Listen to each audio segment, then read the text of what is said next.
session 2 of the Priesthood of Jesus, and yesterday we saw how the notion that humanity needed an intermediary was established, someone to go between God and humanity, and it was established in the person of Melchizedek. He was called a priest of the Most High God, but there's no identification of where he came from, what his lineage was. He was called Melchizedek, which means King of Righteousness. He's also called the King of Salem, which is King of Peace. And he came to bless Abram because God was about to make the covenant with Abraham that would establish him as the Jewish nation. And of course it was through the Jewish nation that God was going to reveal himself to the world. Now obviously it took some time before one man became a nation. It probably wasn't until Jacob, his grandson, had 12 sons of his own that things began to take off. But it was still about another 4 generations before the people became the nation of Israel in their own land. In the meantime, they'd become slaves in Egypt, and that's the time that was right. And God then took them out of Egypt and began to develop them into his people. And it was as they wandered through the desert that they began to learn what God required of them and what his nature was.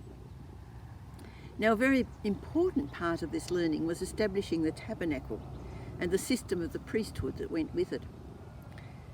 God gave Moses very explicit instructions as to how to build the tabernacle, what size, what layout, the materials that were to be used. He gave it in great detail. And that's important. It also laid down the garments that the priests were to wear. And in Exodus 25:14, God warned Moses, "See to it that you make them according to the pattern shown you on the mountain." So why was it so important that he got it exactly right? Well, Hebrews 8:5 tells us that's talking about the priests, and it said, "They serve at a sanctuary that is a copy and a shadow of what is in heaven." That means that everything about the tabernacle and the priesthood tells us about heaven. God was revealing himself in a very physical way.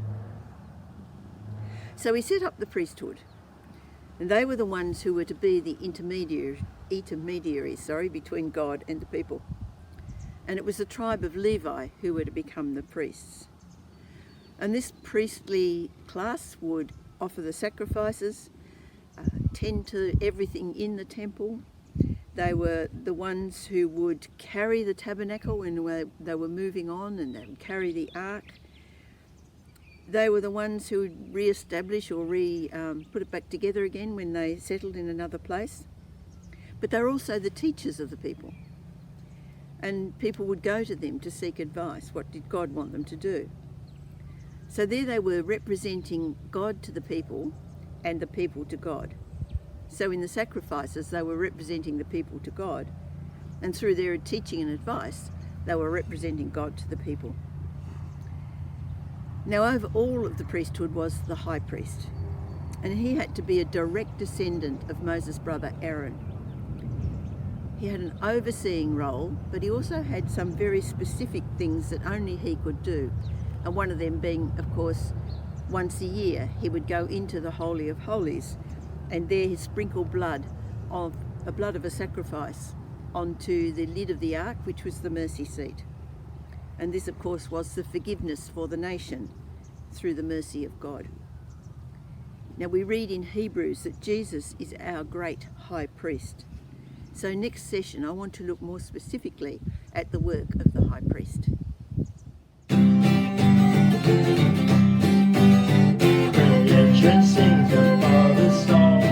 He calls the sun, wake the dawn, and run the course of day.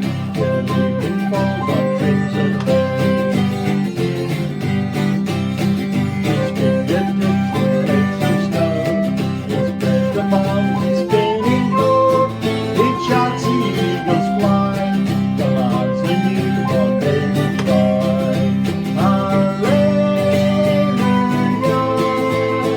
Let all creation stand and sing.